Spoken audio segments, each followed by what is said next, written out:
Bonjour à tous, bienvenue aujourd'hui pour un nouvel épisode de podcast, l'épisode 73 de Leaf Talk, aujourd'hui toujours en bonne compagnie bien sûr, mais avant ça je vous fais une présentation, donc vous êtes sur Leaf Talk, c'est Marco de Leaf Trainer qui vous parle, et Leaf Trainer, qu'est-ce que c'est? C'est une entreprise de coaching spécialisée dans le street lifting.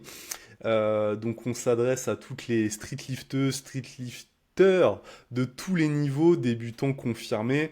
On vous accompagne aussi en compétition, que ce soit régional, national, international. On a aussi la marque Streetlifter, qui est une marque d'équipement que Juliette connaît très très bien.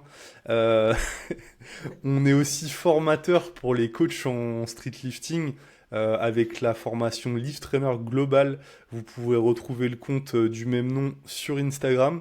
On a aussi la chaîne YouTube Lift Trainer et on a également maintenant le Lift Trainer Gym. Vous pouvez aussi nous suivre sur les réseaux et si vous voulez venir faire un petit entraînement avec nous, vous nous envoyez un message et je vous ferai un plaisir de répondre et de partager un entraînement avec vous. Donc voilà, grande présentation aujourd'hui donc avec Juliette, plus connue sous le nom de Nebody, c'est ça sur les réseaux? Ouais, Nail Body, C'est- ouais. Ça vient de quoi ça d'ailleurs? Je me suis posé la C'est un question. pseudo que j'ai depuis un bon moment. Donc c'est vrai qu'avant, moi, avant de faire du street lifting, je faisais plutôt du body, on va dire, plutôt de la muscu pure et dure. Donc j'ai tout simplement mis body fit pour ça, quoi. C'est un pseudo, tout simplement. Ok, ok, je pensais que ça avait une signification particulière. Donc Juliette, je te laisse peut-être te présenter à nos auditeurs. Euh, Qui es-tu? Ton parcours pro, ton parcours, peut-être d'abord ton parcours sportif. Euh, Qu'est-ce que t'as fait comme études? Vas-y, je t'en prie. Moi, c'est Juliette. J'ai 27 ans dans moins d'un mois. Je suis officiellement coach sportif depuis un an. Après, je suis pratiquante de musculation depuis plus de 10 ans. Donc voilà, là, je me suis spécialisée dans le street lifting depuis cette année seulement. Euh, et puis voilà, après pour ce qui est de mon parcours professionnel, l'année dernière voilà, j'ai passé un CQP. C'est un peu comme un BPGEPS mais en plus condensé on va dire. Voilà, et puis maintenant je suis coach en ligne à 100%. Voilà. Ok, ah ouais, t'as 10 ans de muscu derrière toi. Et qu'est-ce qui t'a fait venir justement bifurquer vers le street lifting? C'est quoi qui t'a attiré dans cette discipline? Disons que la muscu, au bout d'un moment, c'est un petit peu lassant. Et puis en fait, je pense que c'était surtout pour le challenge. Parce que c'est vrai que moi, j'ai quand même un parcours très particulier avec le sport. J'ai commencé il y a 10 ans, mais j'ai commencé il y a 10 ans le sport. Donc on va dire qu'avant mes 16 ans, je n'avais jamais vraiment pratiqué de sport, de par mes problèmes de santé, etc. Parce que je suis née avec une maladie qui s'appelle la polyarthrite rhumatoïde juvénile. Donc c'est une maladie qui est peu connue. En gros, c'est une maladie auto-immune qui provoque des douleurs, des déformations et de nombreux autres problèmes. Donc avant mes 16 ans, voilà, je ne pouvais pas pratiquer de sport parce que ma santé ne me le permettait pas. C'était très compliqué. Et en fait, voilà, la vie a fait que j'ai eu la chance quand même de m'en sortir plutôt bien. Donc j'ai commencé le sport un peu comme un challenge pour moi parce que comme on dit souvent l'interdit attire. J'ai toujours été privée de ça. Quand j'ai eu l'occasion de commencer à pratiquer un sport, je me suis inscrite à la salle de sport et puis en fait voilà, après c'est un amour sans fin, hein. Et puis pour ce qui est le street lifting, c'est vraiment le challenge en fait, hein, je pense, hein. Après c'est beaucoup Lino qui m'a convaincu parce que voilà il a vu que j'avais les capacités pour. Mais voilà, tout simplement, il y a pas Ok, donc Lino, il a vu que tu t'entraînais en muscu, peut-être tu faisais des tractions dips, lestés peut-être même à l'époque, et il t'a dit, allez, viens, viens avec nous, viens dans le street. Alors oui, bon après Lino, on travaille aussi ensemble en tant que coach, hein, de base c'était ça. Et puis bon, moi j'ai été une grande fan de traction, donc je faisais beaucoup de traction, c'était vraiment mon truc, quoi. J'ai toujours aimé ça. D'ailleurs, on va dire que c'est mon mouvement préféré. Dips un peu moins, voilà, hein, c'est un mouvement qui m'a donné un peu du fil à retordre. Mais effectivement, ouais, ouais, et puis il m'a dit à un moment donné, il faut que tu te décides, parce que c'est vrai que j'ai beaucoup hésité avec le body, hein. J'ai hésité à me lancer dans des compétitions de bikini, parce que c'est vrai que je suis très grande, j'ai des lignes assez fines, etc. Donc j'ai longtemps hésité, hein. J'ai longtemps hésité à me lancer dans le body ou le street lifting qui m'attirait énormément. Et puis au final, un jour, bah, j'ai fait un choix, hein, et c'était le street lifting. Ouais, mais t'as fait le bon choix, Juliette, je pense, de toute façon. En Ah toute bah après la vie, objectivité, hein. on ne sait pas de quoi est fait, hein. Qui sait, dans quelques années, je ferai du body, hein.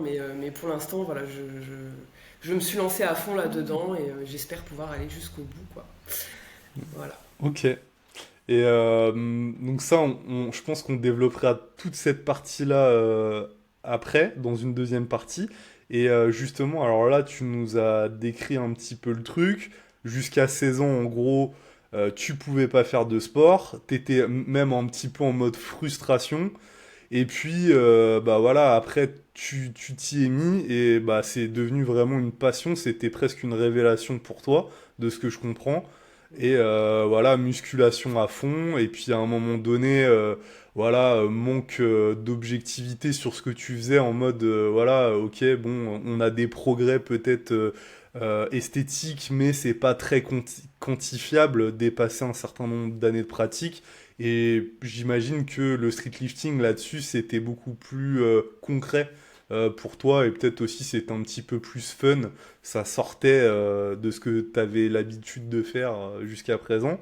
Et tu nous parlais justement que il y a un an, tu as fait un CQP, donc j'imagine un CQP parce que je crois qu'il y en a de plusieurs types, mais c'est instructeur fitness, c'est ça Ouais, c'est que ça, il y tu a as fait? instructeur fitness et puis après il y a En fait c'est soit instructeur fitness, soit cours collectif, ou les Ouais, deux.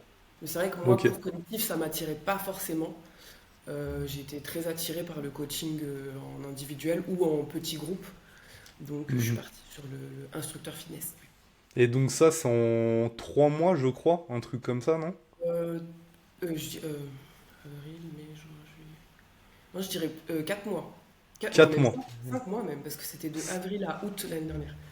Donc Ok. c'est plutôt. Et est-ce que d'ailleurs, parce que je sais pas exactement comment ça se déroule, est-ce qu'il y a des périodes de stage dans des structures où c'est full cours dans l'organisme?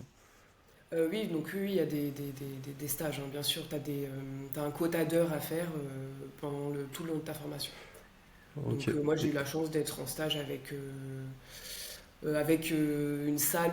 Bah, j'étais sur Marseille à ce moment-là, donc j'ai eu de la chance d'être dans une salle un peu. C'était pas une grosse salle, hein, c'était pas forcément fitness park, c'était plus une salle privée avec des cours plutôt restreints. Et puis ok. j'étais avec un super formateur, d'ailleurs Johan, si tu passes par là, je t'embrasse, qui m'a appris énormément. Et puis voilà, hein, tout simplement. Ok, donc le CQP aussi, l'organisme était basé à Marseille ou c'était Oui, oui, oui, plus... ouais, Ok. ouais. C'était pas... Parce que là, pour ceux qui nous écoutent, toi, t'es dans quelle région? Alors moi je suis originaire de Nancy, je suis née à Nancy, voilà, j'ai toute ma famille ici, etc. Après je suis quelqu'un qui aime beaucoup bouger, c'est aussi pour ça que je fais ce métier-là de travailler depuis mon ordinateur, entre guillemets. Donc je suis beaucoup entre Paris et Nancy, en tout cas depuis un an. Mais j'ai longtemps vécu dans le sud. Donc j'ai fait 2 ans et quelques à Nice et puis un an, plus un an à Marseille.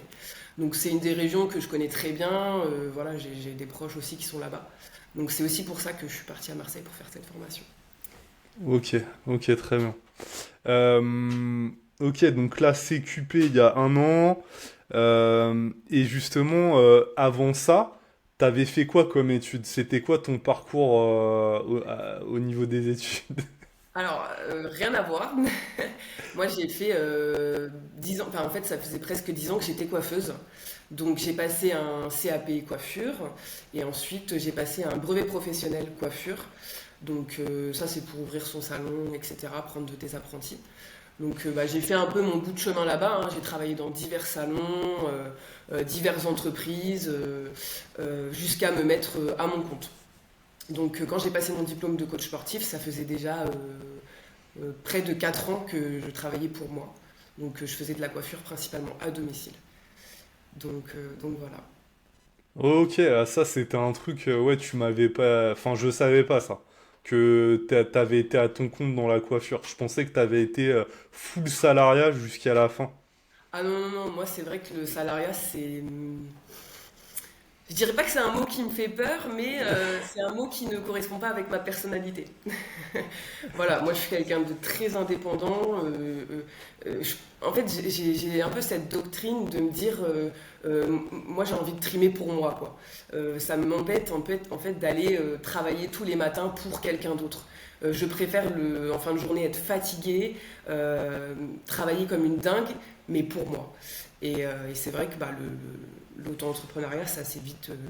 Enfin, c'est venu assez naturellement pour moi, quoi, vraiment. Travailler en salon, avoir des horaires, avoir des obligations données par quelqu'un d'autre ne me correspond pas vraiment. Vraiment, donc, Et alors là, t'as cité quelques trucs. Est-ce qu'il y a d'autres choses encore d'autres raisons pour lesquelles t'as quitté le salariat et de manière définitive, de ce que je comprends? bah après, il faut savoir que la coiffure, c'est un milieu qui est très compliqué, qui est très peu reconnu. Donc, c'est très souvent mal payé. Et puis il y a une charge mentale qui est assez intense parce que bah, la plupart du temps on travaille 35-40 heures par semaine debout. Donc déjà ça c'est très compliqué. Ensuite tu as une obligation de résultat vis-à-vis de ton client, donc il y a une pression aussi par rapport à la clientèle. En plus de ça, tu as une obligation de vente par rapport à ton patron ou le salon où tu travailles, donc la vente de produits, etc. Mhm. Et en fait, c'est une pression que moi, je supporte pas, enfin, en tout cas que je ne supportais plus à la fin. J'ai besoin de pouvoir gérer mes horaires, gérer qui je coiffe. Enfin, en tout cas, avant de me reconvertir en tant que coach, j'avais ce besoin de gérer mon business, quoi. Donc, plutôt que de suivre à la lettre ce qu'on me dit, quoi. Donc, c'est Et vrai que t'as travaillé dans des salons, enfin, c'est quoi, genre Franck Provo, ah c'était non, quoi moi les j'ai fait un salons? petit peu tout type de salon, donc après j'ai travaillé pour le groupe Passage Bleu, donc après c'est un groupe qui est relativement connu dans la région de Nancy, donc ils ont beaucoup de salons, des franchises, etc. Donc j'ai beaucoup travaillé avec eux. Et après j'ai fait tout type de salons, j'ai même travaillé dans des barbeurs, euh, coiffure homme, etc. J'ai travaillé dans des plus petits salons avec une clientèle plus âgée, plus implantée, etc. J'ai travaillé dans des grosses chaînes où on travaille à 100 rendez-vous toute la journée, on enchaîne, on enchaîne, on enchaîne. J'ai vraiment touché un petit peu à tout, quoi. Et Donc, est-ce que c'était facile, même encore maintenant, est-ce que c'est un domaine pro ou c'est assez simple de trouver du taf finalement dans la coiffure? alors oui, c'est même très facile de trouver du travail. Euh, Comme j'expliquais tout à l'heure, c'est un métier qui est très mal payé, qui est très mal reconnu, et en plus, il y a aussi cet aspect de... tu as des problèmes de dos, donc troubles musculo-squelettiques, tu peux avoir des problèmes de peau, tu peux avoir des problèmes également Ouais, dans ta respiration, respiratoire? etc., avec tous les produits. Et puis il y a le problème aussi, la pression mentale, quoi. Donc en fait, tout ça ensemble, ça reste un métier qui est très compliqué. Et si tu n'es pas passionné, tu ne tiens pas dedans. Et puis beaucoup de coiffeuses le diront. euh, il y a une bonne partie qui travaille 10, 15 ans dans le métier et qui après se reconvertissent, hein. Moi, j'ai beaucoup d'anciennes Ah ouais. collègues à moi qui ne sont plus du tout dans ce métier-là, hein, qui aujourd'hui se sont reconvertis parce que malheureusement, c'est un métier qui est compliqué. Et si t'es pas Ouais. passionné, c'est compliqué. Ouais, et est-ce que d'ailleurs c'est un métier qui est reconnu comme pénible, enfin, tu sais, des fois, est-ce que vous avez comment ça s'appelle, des primes en fait par rapport à la pénibilité d'être debout et tout, ou pas du tout? Non. Non? Ah putain. On a des primes de chiffres, voilà, si tu travailles pas beaucoup. que tu vends beaucoup, voilà, tu as des primes, mais non, j'ai pas ce... Ok, d'accord. Ouais, Enfin, c'est c'est considéré émotion. comme un truc normal, quoi. Enfin, Bah, c'est ok. ça, je pense que beaucoup ne se rendent pas compte quand ils vont chez leur coiffeur à quel point il y a une... Après, je dis pas que c'est partout pareil, je dis pas que c'est partout pour tout le monde, Hmm, mais c'est quelque chose qui est quand même voilà, bien ancré dans la profession, quoi, malheureusement. ok. Ah ouais, ouais, ouais, bah moi en fait, à titre perso, j'ai une amie pareil qui a... alors elle a fait autre chose, elle est toujours dans le salariat, mais elle s'est totalement reconvertie, puisque maintenant elle est chauffeuse routière, donc Ah ça oui, a rien à voir. Mais elle a fait pareil, ouais, 10-15 ans de coiffure et bah ouais, exactement les mêmes trucs que tu décrivais. Et la pression aussi avec bah, ses responsables, machin. Et c'est vrai que je sais pas comment on peut l'expliquer le fait aussi que ça soit si mal payé que ça, je sais pas. Parce que pourtant c'est, enfin je veux dire, on en a besoin des coiffeurs, c'est vraiment un métier presque indispensable quoi. Enfin tout le monde a les ouais. cheveux qui poussent, tout le monde va aller chez le coiffeur quoi, au moins une fois dans sa vie. Donc ouais, je sais pas. Ouais, c'est pas assez reconnu, je pense que peut-être que les gens qui, enfin les leviers de progression dans ce métier-là, par exemple en termes de revenus et tout, ça serait peut-être, j'imagine, faire des défilés, faire des trucs de mariage, faire des trucs un petit peu... ou pour les... Je sais que ça se fait beaucoup aussi, tu sais, pour les stars, genre les footballeurs, ils se font couper toujours par des mecs et tout, qui Bah, doivent prendre plus que 15 balles à mon avis. complètement. Bah, c'est ça, après, là, ce que tu dis là, c'est une petite partie des professionnels. Ouais. Parce que comme tu l'as dit, tout le monde a besoin de se faire couper les cheveux, autant ta voisine de 90 ans que ton tuyau de 6 ans, quoi. Donc, c'est possible, mais la plupart des personnes qui vont coiffer dans les défilés, et puis je parle aussi un petit peu en connaissance de cause parce que j'ai été modèle photo pendant quelques années dans plusieurs agences. Donc je connais un petit peu le milieu, en tout cas de l'autre côté, et souvent c'est des personnes qui travaillent aussi à leur compte. Donc le Hmm, problème, ouais. c'est ce que je disais tout à l'heure, tu me disais est-ce que c'est facile de trouver du travail là-dedans? Oui, c'est facile parce que malheureusement de nombreuses professionnels se mettent à leur compte. Je connais beaucoup de personnes qui travaillent à mi-temps en salon et puis qui à côté font du domicile ou qui sont à 100% à domicile.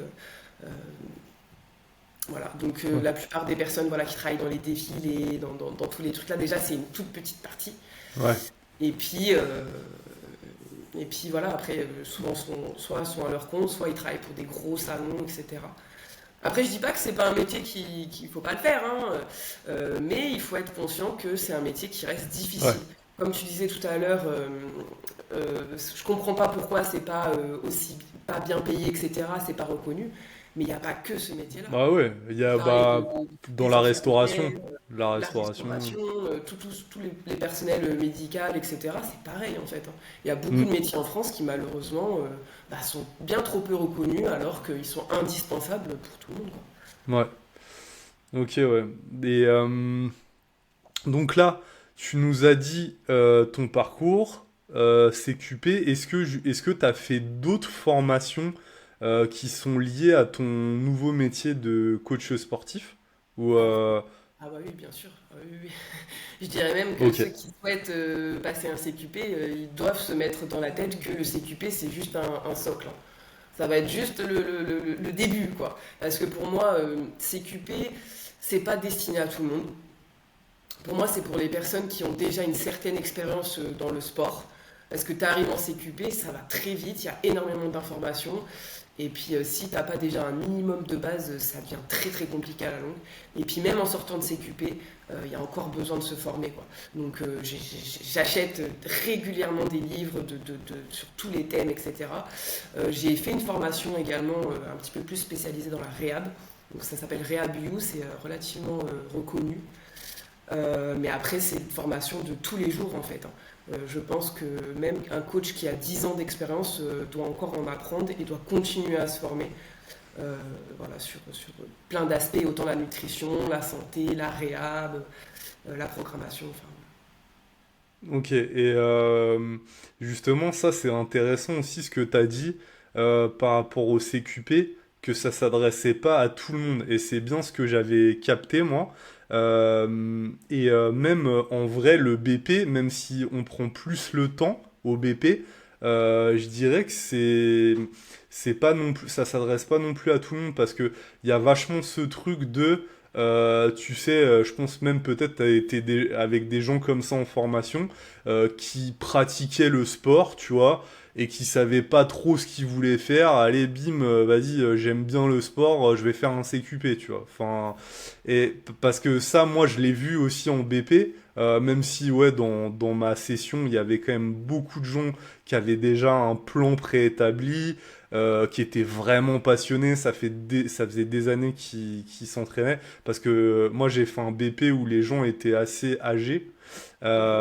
mais dans la plupart des BP c'est des très jeunes, hein, c'est des gens Ouais, ouais, bah, qui ont quoi, 18, 19, 20 ah ans ouais, ouais, et ouais, tout. c'est relativement jeune. Et toi, t'as vu ça aussi en CQP, des gens Bah, qui avaient vu un petit peu la lumière, tu vois, et ils étaient là, mais alors la particularité de ma promo de CQP, c'est que ouais, on était tous en reconversion professionnelle. ah ouais. Donc vraiment tous en reconversion professionnelle. Il y avait autant une notaire, graphiste, un mec qui gérait des patrimoines, enfin vraiment il y avait de tout. Donc on était tous relativement âgés, je crois même que j'étais la plus jeune de la formation. Donc en fait, et puis en plus on avait tous un petit peu on venait tous un peu de milieux différents parce que moi par exemple je venais plutôt du milieu de la musculation, mais il y en avait un dans ma classe, lui c'était un coureur, c'était voilà, Hmm. triathlon, course, vélo, etc. Et j'en ai le souvenir que c'était relativement compliqué pour lui. Parce que bah, il avait vraiment aucune notion en musculation, et ça a été compliqué quoi. Mais non, moi j'avais pas trop de jeunes, on était vraiment tous un petit peu reconversion professionnelle. Ok, ouais, donc des gens qui étaient vraiment déter dans leur projet de reconversion, et voilà, quoi, qui se donnaient les moyens, ils étaient pas là par hasard, quoi. C'est ça. Bah, Ok, je crois bien qu'on est tous coach maintenant, hein, on a tous lancé notre business. Ouais, je pense que c'est. Voilà, après, quand on est plus âgé, qu'on a déjà eu une expérience professionnelle, etc., qu'on a déjà eu un passif, c'est différent que quand on a 17 18 ans, voilà, et qu'on sort du ouais. lycée ou autre. Et enfin, t'as déjà commencé à y répondre, mais est-ce que tu penses que le CQP, le BP, la filière STAPS, est-ce que donc c'est pour rappel, c'est des diplômes d'État, formation d'État. Est-ce que ça suffit, ça pourrait suffire, par exemple, un BP, parce que bon, on prend un petit peu plus le temps et tout, même s'il faut continuer à se former derrière et tout. Et peut-être je tournerai ma question différemment. Est-ce que quand même il y a des choses indispensables qu'on apprend dans ce genre de formation qu'on ne pourrait pas apprendre, notamment avec des formations en ligne ou dans les bouquins ou ailleurs? Bah écoute, ça c'est je pense que c'est le débat, hein. C'est le vrai débat, j'allais dire de la décennie, mais alors je vais pas cracher sur les diplômes d'État, etc., hein. Je pense qu'ils ont tous leur importance, mais déjà quand on voit le nombre de personnes qui coachent sans diplôme, bah, je pense il y a une question à se poser, quoi. Et, euh, et pour avoir eu l'occasion de discuter avec beaucoup de personnes diplômées, on est tous d'accord sur le même point, c'est que bah, les formations, ça te crée, comme je disais tout à l'heure, une base, un socle, mais derrière, si tu continues pas à te former, si tu continues pas à t'instruire, etc., c'est impossible. C'est Mhm. impossible. Après, moi, personnellement, avec du recul, je trouve que le CQP, c'est une formation qui est très légère. On te balance des infos, on te balance des infos, on te balance des infos, t'ingurgites et tu recraches. Et Ouais. c'est pas, pour moi, c'est 5 mois pour devenir un bon coach, c'est pas possible. Ah bah Pour moi, non. il faut des années d'expérience. D'ailleurs, c'est ce que je te disais la dernière fois. C'est pour ça que moi, personnellement, je ne me spécialise pas dans le street lifting. Parce que pour moi, c'est une discipline où je ne me sens pas encore prête de coacher des personnes dans cette discipline-là. pour tout ce qui est perte de poids, prise de masse, remise en forme, tout ça, il n'y a aucun problème. Mais dès qu'on va un petit peu se spécialiser, bah pour moi, j'ai besoin déjà d'avoir un petit peu plus d'expérience, de me former, etc., avant de me Hmm. lancer dans... Après, voilà, moi je suis comme ça, mais il y en a beaucoup qui vont se lancer sans vraiment être sûrs de leurs connaissances. Mais bon, après, comme je l'ai dit, voilà, les formations, pour moi, elles sont un peu légères. Ouais, et justement, bah, je pense même que tu avais conscience de ça peut-être avant de rentrer en formation. Et qu'est-ce qui t'a fait passer ce diplôme? Parce on pourrait se dire, bon, ça faisait déjà 10 ans que tu faisais de la muscu, est-ce que tu en avais vraiment besoin de ce diplôme? C'est quoi les raisons profondes qui t'ont poussé à quand même avoir un diplôme? Euh, je, je pense que c'est surtout la légitimité, en fait, hein. Euh, Parce que je me voyais mal en fait aller coacher, parce que bon, évidemment que j'avais déjà eu de nombreuses demandes, notamment via les réseaux sociaux, l'entourage, etc. Oui, est-ce que tu peux me coacher? Est-ce que tu peux me coacher? Machin. Mais je me sentais pas légitime en fait, hein. Ok. Après, c'est un travail, je pense aussi à faire, que j'aurais dû faire sur moi. Mais je me voyais, comme je l'ai dit, voilà, je me voyais mal coacher sans avoir les diplômes, un minimum, au moins un diplôme Ok. requis, quoi. Et je creuse encore un petit peu la question, je reviens en arrière sur l'utilité du diplôme. Est-ce que tu penses que s'il y avait un truc que t'as apporté ce diplôme-là, ça serait quoi? Enfin, ça peut être... moi, je pense beaucoup à la pédagogie, tu vois. Je sais que quand même, ça apporte beaucoup à ce niveau-là, parce qu'il y a des cas concrets, on fait un petit peu des roleplays où on joue un petit peu le coaché, le coach, etc. Et ça, c'est un truc que vous ferez jamais dans une formation à distance, ou en tout cas, j'en ai pas connaissance. Il y a la pédagogie, mais peut-être, je sais pas, il y a encore d'autres trucs. Est-ce qu'il y a quand même, malgré toute une partie qui était pas vraiment pertinente ou quoi, est-ce qu'il y avait vraiment des trucs, par contre, que tu regrettes pas et qui t'ont vraiment apporté? Après, comme je l'ai dit tout à l'heure, c'est que je ne...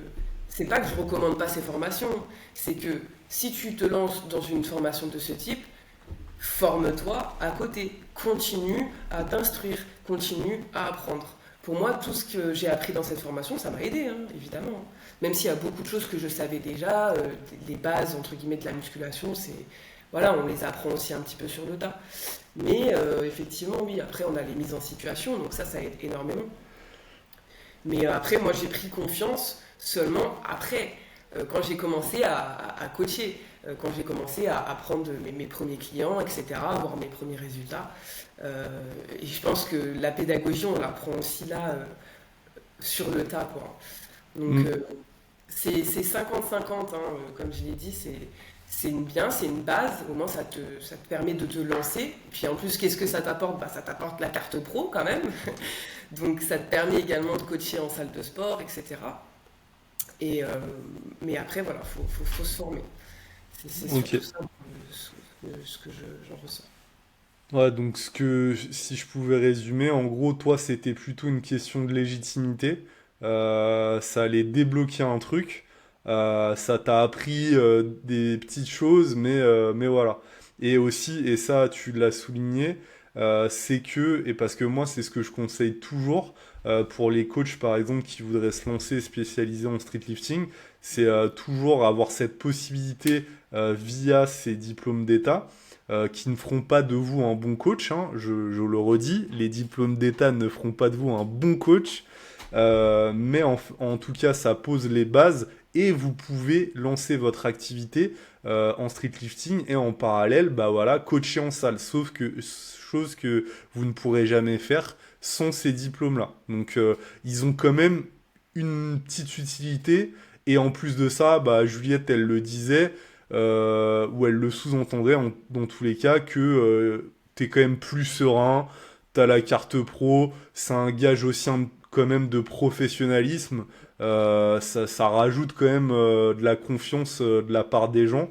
Même si bien sûr que ça fait pas tout, loin de là.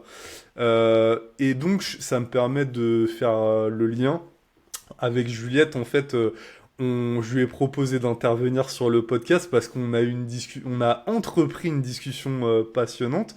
Et justement, bon, on va la continuer ici.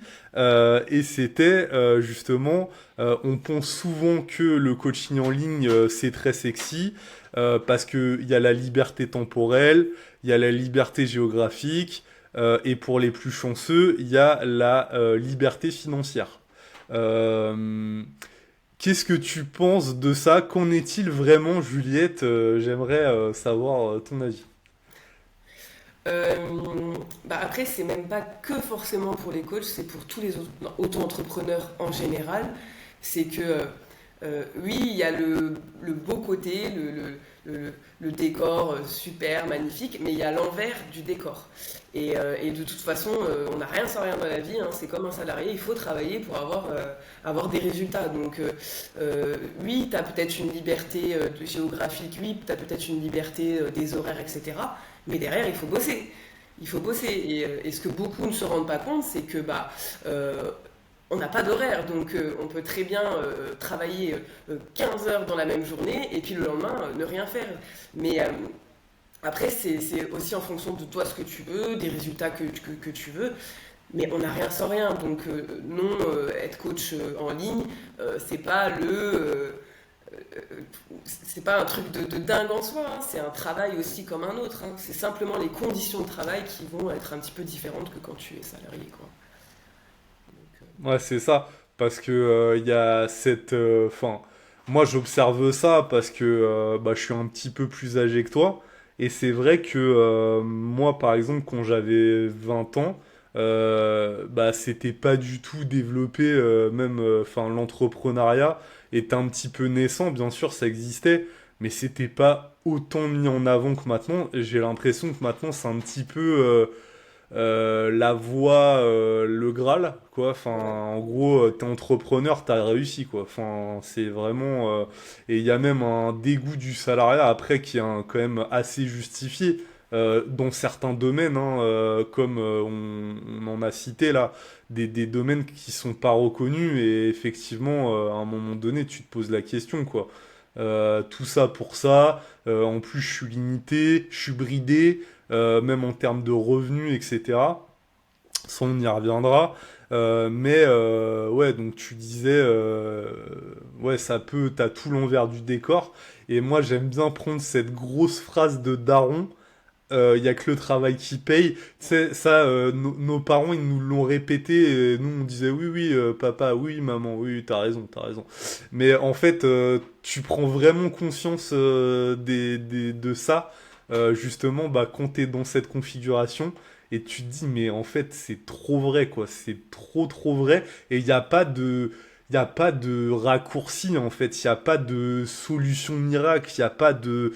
Tu sais, c'est comme les pubs là qu'on voit sur Insta, là, les mecs, ouais, t'as fait 30 minutes par jour et gagné des milliers d'euros. Mais les gars, ça existe pas, ça. Enfin, Non. tu vois, ça Sinon, existe c'est pas. illégal, hein. Ouais, voilà. Je connais personne, en fait, qui travaille 2 heures par jour et qui gagne des milliers d'euros. Ça n'existe pas. Ça n'existe pas. Et en fait, on te fait croire que ça va être facile. Et justement, il y a ce truc de ouais, l'entrepreneuriat et tout, en gros, ça a quasiment que des avantages. Et en plus de ça, je vais moins travailler pour avoir plus de résultats.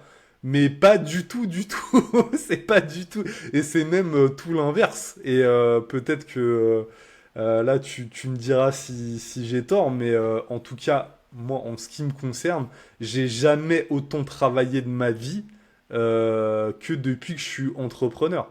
Et je savais que quand j'étais salarié, je savais que j'allais devoir travailler plus quand j'étais entrepreneur, mais j'avais pas conscience de la mesure en fait de la quantité de travail qu'il va falloir fournir. Et bon, je regrette rien, mais franchement, peut-être que ça m'aurait découragé si on m'avait dit direct, ouais, tu vas travailler tant par semaine, quoi. Ça m'aurait peut-être fait peur. Je savais que j'allais travailler plus que 7 heures par jour, parce qu'en gros, un salarié, c'est ce qu'il bosse quasiment par jour, quand il est à 35 heures. Mais voilà, tu vois. Donc, après, le but, hein, c'est pas de vous décourager, mais c'est bien de peser le pour et le contre. Juliette et moi, euh, et d'autres, on a en fait une façon de voir les choses et de penser qui font que on est plus calibré pour l'entrepreneuriat, et Oui, notamment c'est bah, ça. le Il y a coaching en beaucoup ligne. de... Mais il y a des gens aussi qui sont plus calibrés pour le salariat et c'est ok. Et c'est moins bien d'être salarié. Si toi tu kiffes ton métier et que t'es salarié, bah c'est ok, c'est très bien. Et il n'y a pas de mieux, il n'y a pas de moins bien. C'est plus est-ce que ça te convient plus ou moins? C'est ça le truc. C'est ça, c'est ce que je me disais, c'est que il y a pas, comme tu l'as dit, il n'y a pas de mieux, il n'y a pas de moins bien. Je pense qu'il faut de tout pour faire un monde. On est tous différents, on a tous notre manière de fonctionner, etc. Il y en a pour qui le salariat, ça fonctionne très bien, hein. Moi, je connais des personnes qui sont très heureuses dans leur travail.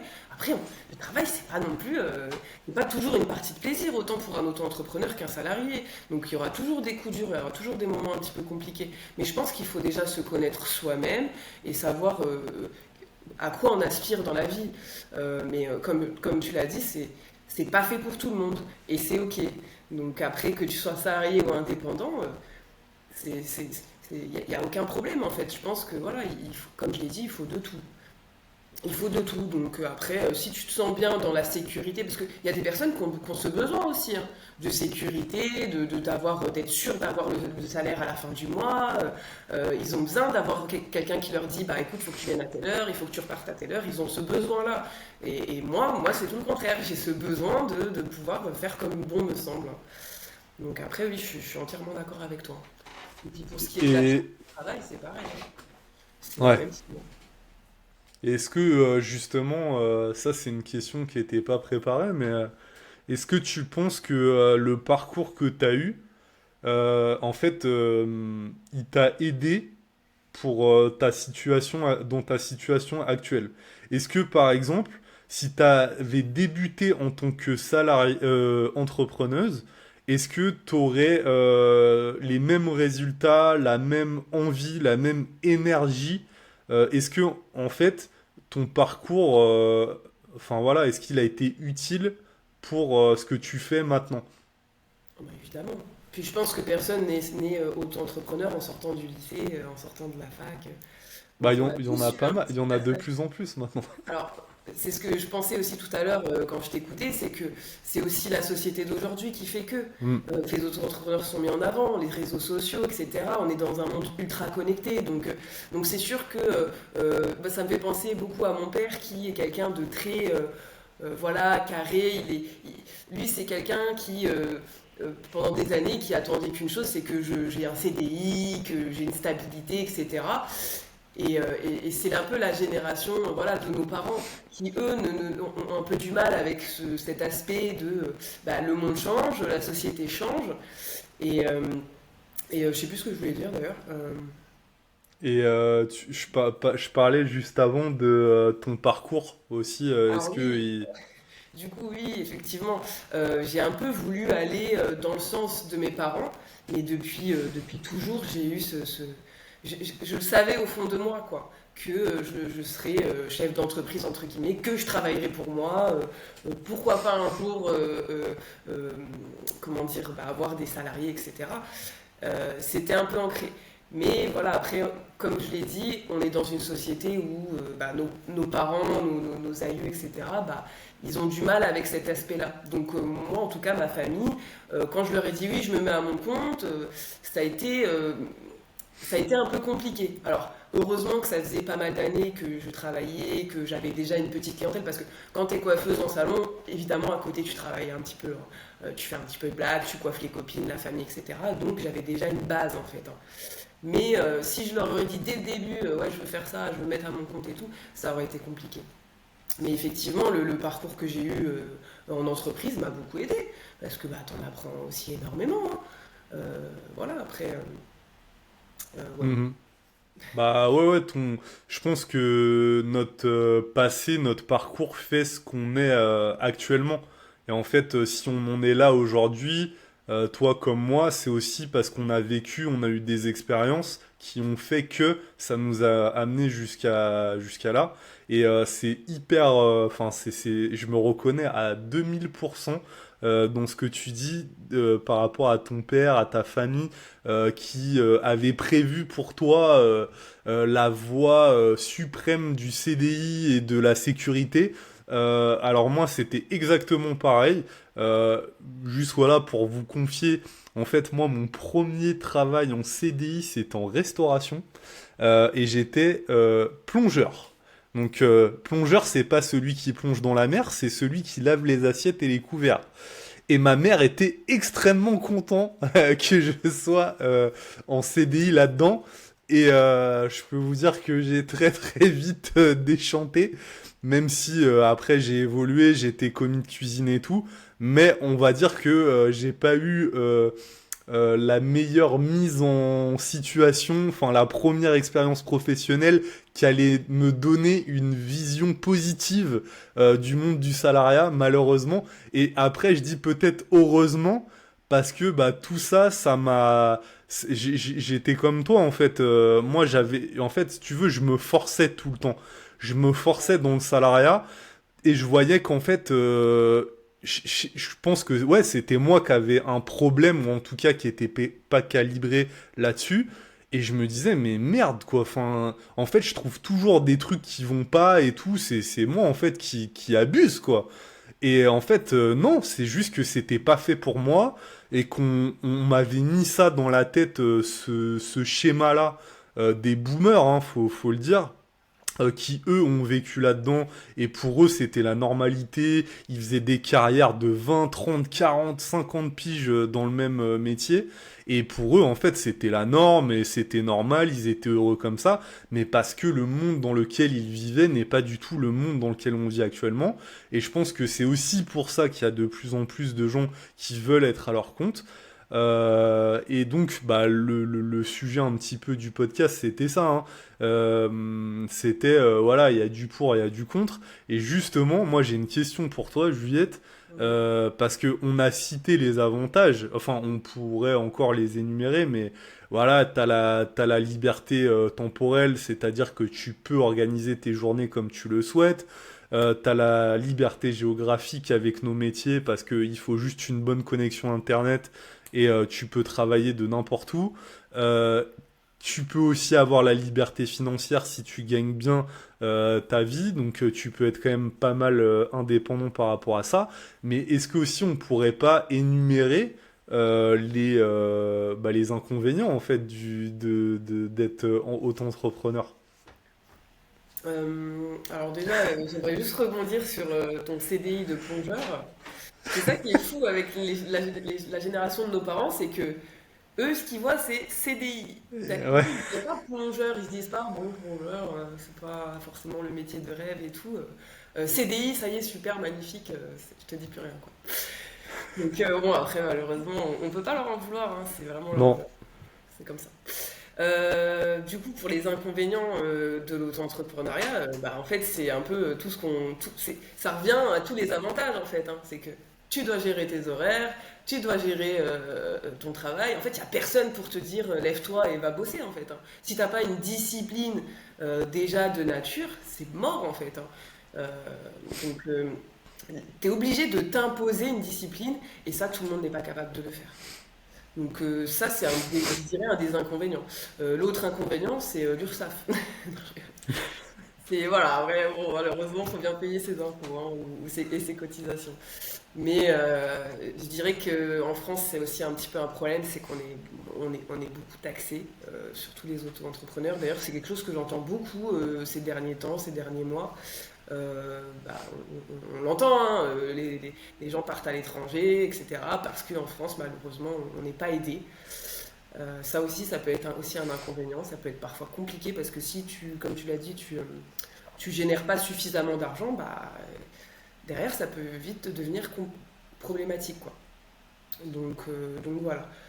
Mais après, moi, j'en vois pas d'autres inconvénients parce que pour moi, c'est un travail comme un autre, hein. Le seul Alors, inconvénient, c'est que la discipline, tu dois te l'apporter toi-même. Moi, j'ai fait une petite liste d'inconvénients. Ah Et tu ouais, vas me dire, ouais. vas-y, vas-y. Parce que moi, y a Et rien tu, qui me... J'aime mon métier, donc... Bah, moi aussi, hein, j'aime mon métier, hein, je Ah tiens ouais. bien à le signaler, mais il y a quand même des petits trucs. Alors, moins de temps pour les loisirs. Euh, on ne peut jamais totalement couper l'activité. Ah oui, ça. Fluctuation du chiffre d'affaires selon les mois, et donc ça engendre du stress, c'est une source de stress. Mm. Euh, le cerveau toujours en fonctionnement sur les idées de contenu, sur les axes de développement, etc. Euh, Bah, tu l'as un petit peu mentionné sur bah, toutes les cotisations qu'on a en tant qu'auto-entrepreneur, donc bien faire la distinction entre le CA et le net. Et bah donc du coup la couverture sociale aussi qu'on n'a pas ou qu'on a très peu, on peut souscrire à des trucs mais couverture sociale parce que demain on s'arrête l'activité s'arrête, eh bien on n'a pas de chômage. C'est vrai. Donc ça peut être Bon, voilà après, tu as aussi des dissuasif. possibilités quand même avec des Oui, mutuelles, oui. etc. Et aussi moi je dirais ça s'adresse plus aux gens de nos âges. Mais difficulté à contracter un prêt pour un achat immobilier, par exemple. Ouais, Ça aussi, c'est un petit peu un inconvénient. effectivement. Et aussi, alors je finirai avec ça, et peut-être que je développerai un peu, mais c'est aussi des fois le sentiment d'appartenance au client.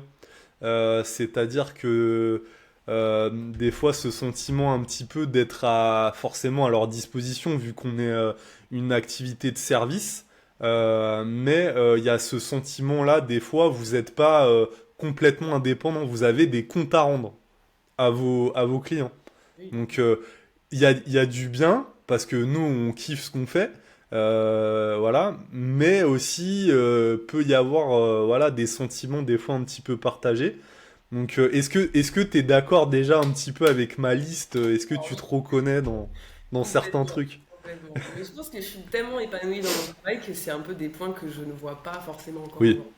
Alors après, effectivement, comment dire, le salaire qui fluctue, je suis d'accord. Euh, Après, moi, ça fait 5 ans que je travaille pour moi, donc euh, j'ai trouvé mon équilibre. Et puis, dans tous les cas, moi, demain, mes coachings ne fonctionnent pas, j'ai une roue de secours. Je ouais, peux toujours reprendre mon activité de coiffeuse. Donc, c'est pour ça que j'ai une certaine sérénité par rapport à ça. Mais effectivement, c'est pas évident bah, justement d'avoir un salaire qui fluctue, entre guillemets, comment on se dit ça? Une source de revenus source, ouais, qui fluctue. Après, effectivement, pour tout ce qui est prêt immobilier, c'est compliqué aussi.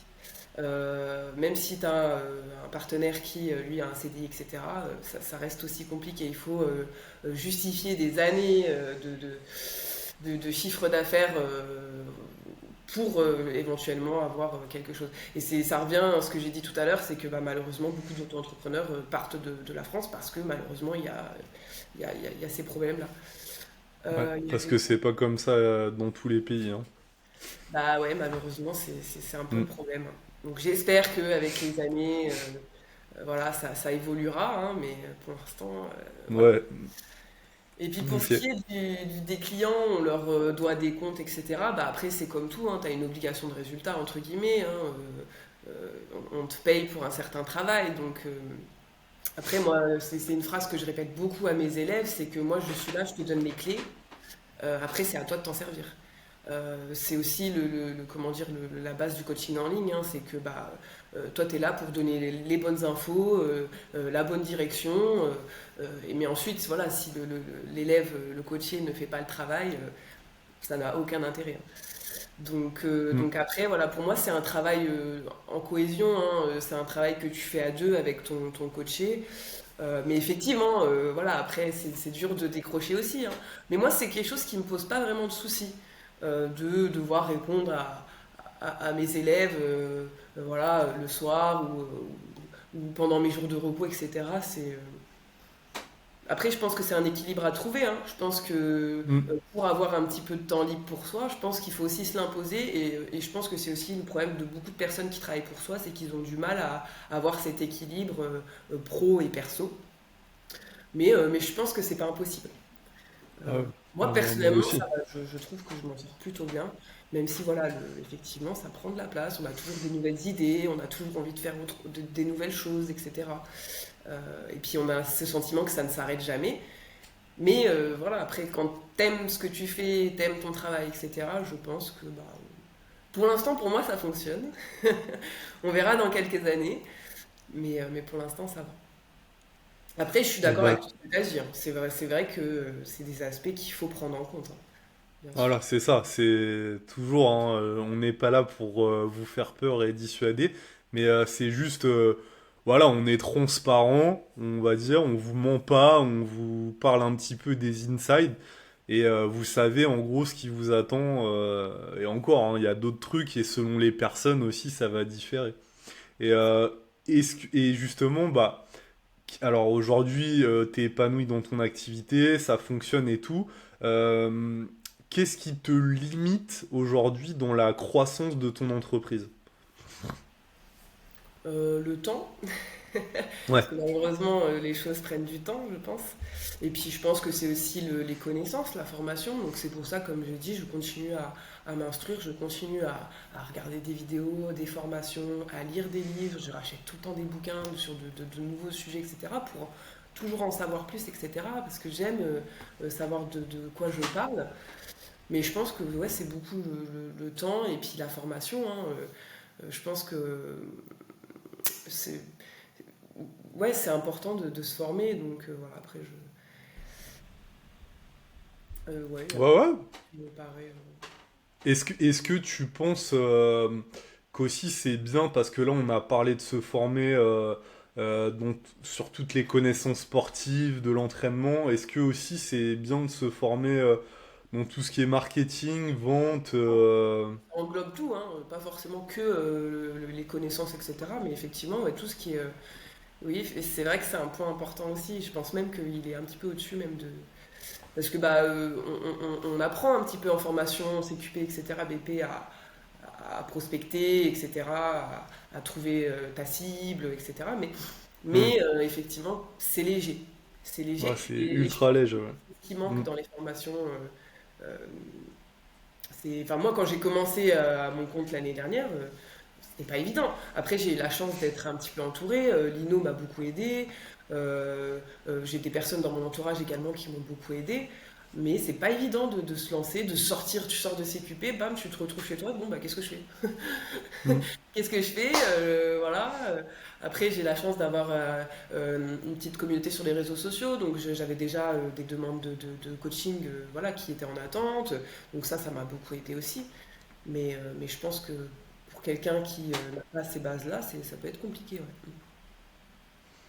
Après, il faut savoir se motiver. Ok, ok. Donc ouais, toujours continuer à se former, ça sera un petit peu la phrase qu'il faudra retenir. Ok, bah super intéressant comme discussion. J'en ai appris aussi un petit peu plus sur toi. C'est le but hein, de ces épisodes-là. Moi, hein, comme je dis toujours, j'invite les gens que j'apprécie. Ça me permet, enfin, ça me donne l'occasion en fait d'en apprendre plus sur eux. C'est un prétexte en fait, les, euh, les podcasts. Donc en fait, on fait d'une pierre deux coups. Et là aussi, ça pourrait rejoindre notre discussion que là, en vrai, je suis en train de travailler, mais pour moi, c'est pas vraiment du travail. C'est ça. Enfin, parce que c'est agréable et voilà. Il y a des Donc bons voilà. côtés, hein. Mais Oui, ça, c'est comme tout. Il y a du positif et du négatif, hein. Faut tout prendre, mm, hein, malheureusement. et oui, faut accepter. Donc voilà, donc très bien, on a parlé de tout ce que je voulais aborder. Et maintenant, en fait, bah, comment ça se passe ta préparation pour les championnats de France Espoir FNSL le 12-13 octobre 2024 C'est à bientôt, Nantes, hein. Fitness Park de Nantes? Bah, plutôt bien, hein, plutôt bien. Bah, je suis suivi par Lino, hein, ça se passe très très bien. Franchement, je suis très confiante. Après, évidemment, il y a un petit stress parce que c'est ma première vraie compétition. Et puis, bah, ça fait quand même un petit moment que je m'entraîne pour ça. L'objectif, il est fixé depuis longtemps. Mais ça va, ça se passe plutôt bien. Bah là, on est quoi? On est à 3 semaines de l'échéance. Donc voilà, ça commence un petit peu à se corser. Et en fait, j'ai hâte, en fait, hein. J'ai hâte voilà, de montrer de quoi je suis capable, de montrer ce que j'ai dans le ventre.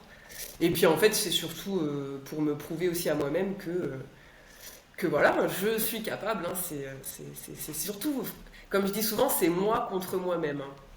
Donc voilà, j'ai hâte, c'est surtout ça. Et est-ce que t'avais fait d'autres compètes avant celle-ci? Je m'en rappelle plus si t'avais fait les premiers pas. Non, non, moi j'avais pas fait les premiers pas, j'avais fait une petite compète d'ailleurs qui avait été organisée par la FNSL et c'est comme ça que j'ai été un peu mise en lien avec le street. C'était au Fitex de Paris, bah, d'ailleurs c'était il y a un an. Ah ouais, Et j'avais fait la ok. petite compète de traction. Voilà. Ah J'ai ouais, fini quatrième, voilà. ok. Euh, donc bêtement en plus, parce que j'ai mal géré mon match, j'ai mal géré mes charges, etc. Donc ça a été une bonne expérience, hein. Et puis j'ai très mal géré mon stress aussi. Donc voilà, j'ai travaillé tout ça pendant un an et voilà. Donc non, à part cette petite compétition au Fitex, non, j'ai jamais fait de vraie compétition. Après voilà, j'ai eu Ok. la chance de faire partie du staff de la FNSL, donc j'ai participé au championnat de France de cette année et c'était au premier pas aux espoirs du mois de mars, je sais plus. Au premier pas. C'était les premiers pas, voilà, pareil en fait. Et ça m'a mis un pied dans la compétition, donc l'avantage c'est que je sais comment ça va se passer, je sais comment un petit peu ça va se dérouler, etc. Je connais un petit peu l'envers du décor, donc voilà. Et tu comptes rester les 2 jours ou tu viens juste le samedi, toi? Bah non, enfin moi personnellement je pense que je vais rester les 2 jours, après il faut que je vois un petit peu, pour l'instant j'ai pas encore organisé, mais je pense que oui, oui, oui, je serai là les 2 jours bien sûr. Tant qu'à Ok. faire. Bah, si tu veux nous aider le dimanche, Bah avec plaisir, moi c'est avec plaisir. c'était prévu, hein, bien sûr, enfin après je sais pas comment c'est organisé avec Grand Ouest, mais On te rajoutera dans le groupe avec plaisir, des hein. Si staffs. vous faire l'accueil, je le fais avec grand plaisir. Mais d'ailleurs, Ok, donc, c'est un aspect qui est assez drôle parce que j'ai toujours dit, oui, moi j'aimerais bien faire travailler dans des associations, j'aimerais bien aider les gens, etc. À une cause qui me tient à cœur. Et en fait, la vie a fait que on m'a apporté un peu ce milieu-là, et en fait, c'est un vrai plaisir même si voilà, les journées sont très longues, c'est quand même très compliqué. Le championnat de France du mois de juin, ça a été extrêmement fatigant, etc. On a fini très très tard. Mais c'est un réel plaisir en fait de participer à ça bénévolement, etc. Donc avec plaisir, hein, dimanche si vous avez besoin d'aide, je pourrais être là. ça marche. Donc là, Juliette, elle est en moins de 70 chez les femmes. Pour l'instant, vous êtes 4 dans la catégorie. Ah ouais? Ouais, J'avais vu deux, moi. non, vous êtes 4 maintenant. Ah bah super, ah bah, je suis contente parce que je disais à Lino, putain, deux c'est dommage et tout, il y a moins de. Voilà, il y a pas trop de battle quoi. Non, Là, non, et quatre, ça. je pense que risque peut-être même d'y en avoir des supplémentaires parce que là, aujourd'hui, oui, on est mercredi 25 et les inscriptions s'arrêtent le dimanche 29. Ouais. Donc, je pense qu'il risque d'y avoir encore quelques personnes, même chez les femmes. Après, bah, la KT de plus de 70, pour l'instant, il n'y a personne. Peut-être une personne que j'ai en tête qui va s'inscrire et après ouais moins de 50 moins de 63 il y en a et moins de 57 aussi il y en a mais moins de 52 par exemple il y en a pas du tout. Donc voilà mais et juste par curiosité c'était quoi ton total d'inscription? Euh, je crois que je suis pas loin je suis à 185, 190 je crois. Ok, Après, est-ce que après, les vidéos que j'avais envoyées, c'est un peu des vidéos qui datent un peu, mais bon, oui, vu que l'anima était à 115, ouais, après, ouais t'es s'il trop faut, forte quoi. j'enverrai des perfs plus élevés, il n'y a pas de problème, hein. Mais oui, Et je crois que c'est ça, 39. Euh, et puis après, c'était quoi? Pareil, 30. est-ce que tu as Ouais, j'étais des sur objectifs 180, T'as 180. des objectifs de total ou de place pour cette compétition? Ah bah si j'arrive à atteindre les 200, je serai très contente.